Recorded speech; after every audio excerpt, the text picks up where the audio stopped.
Rebel star Prabhas కొత్త Telugu pan India cinema Rajasaab release అయి నిన్న సోమవారంతో 4 రోజులు కంప్లీట్ అయింది. ఈ 4 రోజుల గ్రాస్ కలెక్షన్స్ చూస్తే ముందుగా ఈ సినిమా రిలీజ్ అయిన మొదటి రోజు శుక్రవారం జనవరి 9న ప్రీమియర్స్తో కలిపి 102 కోట్లు గ్రాస్ కలెక్ట్ చేసిన ఈ సినిమా రెండవ రోజు శనివారానికి 35 కోట్లు గ్రాస్ వచ్చింది.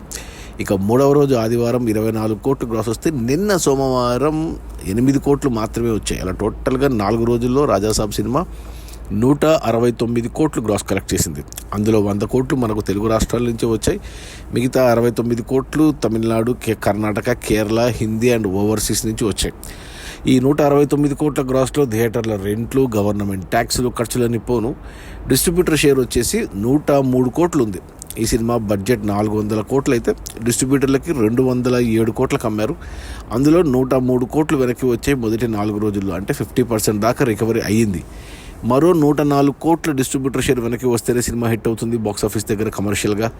104 కోట్లు డిస్ట్రిబ్యూటర్ షేర్ రావాలి అంటే మరో 200 నుంచి 210 కోట్లు గ్రాస్ అవసరం పడుతుంది. ఈరోజు మంగళవారం, ఈరోజు రవితేజ సినిమా రిలీజ్ ఉంది. ఇక రేపు ఎల్లుండి మరో 2 సినిమాలు ఉన్నాయి, సంక్రాంతి సినిమాలు. ఆల్రెడీ చిరంజీవి సినిమాకి మంచి టాకు, రివ్యూస్తో కలెక్షన్స్ కొలగొడుతుంది. మరి ఇంత పోటీని తట్టుకొని, ఇంత నెగిటివ్ టాక్తో, ఇంత మిక్స్డ్ రివ్యూస్తో సినిమా మరి టార్గెట్ అందుకుంటుందా లేదా అనేది చూడాలి. అది మన రెబల్ స్టార్ ప్రభాస్ కొత్త Telugu pan India cinema Rajasaab release అయిన 4 రోజుల్లో 169 కోట్ల గ్రాసు. అందులో డిస్ట్రిబ్యూటర్ షేర్ వచ్చేసి 103 కోట్లు. సినిమా బడ్జెట్ 400 కోట్లు. 207 కోట్లకు డిస్ట్రిబ్యూటర్లు కొన్నారు. 103 కోట్లు వెనక్కి వచ్చాయి. మరో 104 కోట్లు రావాలి అంటే 210 కోట్లు గ్రాస్ రావాలి. కొద్దిగా కష్టమే.